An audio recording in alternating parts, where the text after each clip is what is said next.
Contre un feu de forêt gigantesque. Pour le moment, il a déjà brûlé 7500 hectares de forêt. Ce jeudi, il s'est subitement rapproché de Belin-Bélier, évacué de ses habitants hier, comme 10 000 personnes au total. Alors que la stratégie de lutte des pompiers reste la préservation des zones d'habitation, une nouvelle maison a été détruite ce matin dans la commune du Val-de-l'Air, ce qui fait 17 au total à ce jour. Plusieurs sapeurs-pompiers parmi les 1100 engagés sur le terrain ont été blessés. Les fortes chaleurs, la végétation ultra sèche et les vents tournants leur compliquent la tâche. Le feu progresse dans toutes les directions et les reprises sont très nombreuses. Le point avec Franck Poirot. Au-dessus des pins, les nuages de fumée annonciateurs d'une reprise de l'incendie ne se comptent plus. Ils sont récurrents. Le feu joue avec les nerfs de ceux qui le combattent. La commune de Joux est située à quelques kilomètres d'Austins. Elle était en première ligne face à la progression de l'incendie hier. Aujourd'hui, au même endroit, une quinzaine de forestiers de bénévoles font tout pour contenir ces nombreuses reprises de l'incendie. Ces forestiers, par exemple, aidés par des agriculteurs bénévoles et leur matériel, arrosent abondamment les bords de route. Libérer les pompiers pour qu'ils aillent au centre de l'action et nous, en même temps, comme ça on les soulage. Eux, leur boulot, c'est d'aller au contact et nous, le nôtre, il est simplement d'arroser les bords de route et de limiter la propagation du feu. Dès que le feu repart trop vigoureusement, les pompiers arrivent aussitôt pour interagir dessus. Ils sont nombreux ce matin dans le sud Gironde. Ils sont venus de toute la France pour aider leurs collègues girondins. Ces pompiers, par exemple, sont arrivés cette nuit à 3h du matin de la Vienne. Dès 7h, ils étaient engagés à traquer les reprises et défendre les zones d'habitation. C'est un mouvement, un incendie différent qui est plus virulent et qui va beaucoup plus vite. En plus, et si le vent s'y prête, donc c'est des feux plus violents. Les vents, la chaleur atmosphérique, une végétation ultra sèche, toutes ces conditions ne facilitent pas la tâche des pompiers. Certaines phases d'évolution du feu semblent presque même imprévisibles aujourd'hui.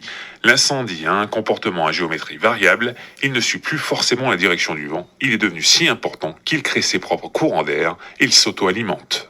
C'est une caractéristique qui existe sur les grands feux, qui est bien connue des sapeurs-pompiers, où en fait le feu est tellement puissant qu'en fait par convection il génère lui-même du vent et donc ça va lui permettre éventuellement de progresser dans d'autres axes que l'axe classique qui est celui du vent. Face à tous ces paramètres, les pompiers sont obligés d'adapter régulièrement leur stratégie de lutte en tentant d'anticiper les mouvements de l'incendie et en étant le plus mobile possible. La défense des points dits sensibles, la plupart du temps des zones d'habitation, restant la priorité. À noter que, comme le 18 juillet dernier, les fumées en provenance du sud-est ont envahi la commune de Lèche-Cap-Ferré. Aucun départ de feu n'a heureusement été constaté sur la presqu'île. Dans les Landes, 350 hectares ont brûlé depuis la reprise de l'incendie mardi, mais le feu ne progresse plus de ce côté. Toutefois, les personnes évacuées ne sont toujours pas autorisées à rentrer chez elles. La première ministre Elisabeth Borne s'est donc rendue sur place à Austins en fin de matinée avec le ministre de l'Intérieur Gérald Darmanin. Elle a bien sûr salué et remercié l'engagement des pompiers, des élus et des bénévoles ici en Gironde, département le plus touché par les feux.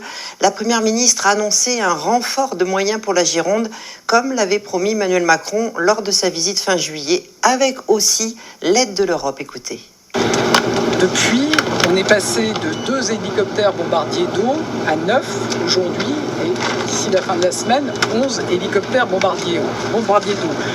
On mobilise également l'Union européenne pour relancer des commandes d'avions bombardiers d'eau. Et puis aujourd'hui, on bénéficie pleinement de la solidarité européenne.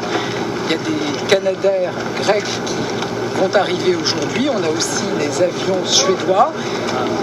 La Commission européenne vient d'annoncer qu'elle mobilisait également des avions de force européenne pour venir en appui à la France. Et puis on a aussi des moyens terrestres qui vont être mobilisés d'Allemagne, de Pologne, d'Autriche, de Roumanie. Donc on voit que la solidarité européenne joue pleinement son rôle dans cette crise à laquelle nous sommes confrontés. On écoute à présent la réaction à ces annonces du président du département de la Gironde, Jean-Luc Lez, qui demande lui plus de moyens aériens.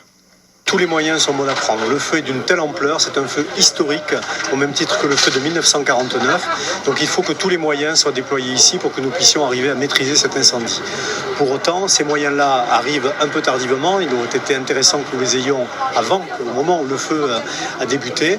Si ce feu a pris autant d'ampleur, c'est qu'il n'a pas été traité à feu naissant et que nous avons besoin de moyens aériens. Elle s'est engagée à étudier le sujet, même si les choses ne sont pas forcément simples à mettre en œuvre. Pour autant, ce que nous sentons, c'est au moins une écoute de ce courrier que nous nous avons élaboré avec le président des Landes. Maintenant, il nous reste à avoir des actes et nous allons faire en sorte que dans les mois qui viennent, nous puissions préparer au mieux l'été 2023 après avoir terminé, nous l'espérons, dans de meilleures conditions l'été 2022. Et puis à noter que la 63 a été en partie rouverte aujourd'hui dans le sens Bayonne-Bordeaux, mais elle reste coupée au niveau de l'intersection avec la 660 dans le sens Bordeaux-Bayonne. Et puis 3 nouvelles routes départementales ont été coupées aujourd'hui en Gironde. On l'a dit, les conditions restent particulièrement difficiles car la végétation et les sols sont extrêmement secs après plus d'un mois sans pluie. Et demain sera la journée la plus chaude de cette semaine caniculaire, jusqu'à 41 degrés attendus dans la région.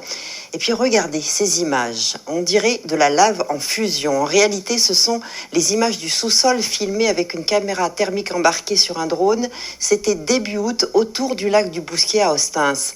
Elles ont donc été captées avant la reprise du feu mardi et montrent en jaune vif un sous-sol incandescent constitué de lignités de tourbes avec des températures avoisinant les 120 à 150 degrés. C'est dire la difficulté que peuvent avoir les pompiers pour éteindre cet incendie qui repose donc sur ce brasier ardent. Pas sûr donc que les pluies annoncées pour dimanche suffisent à en venir en tout cas définitivement à bout.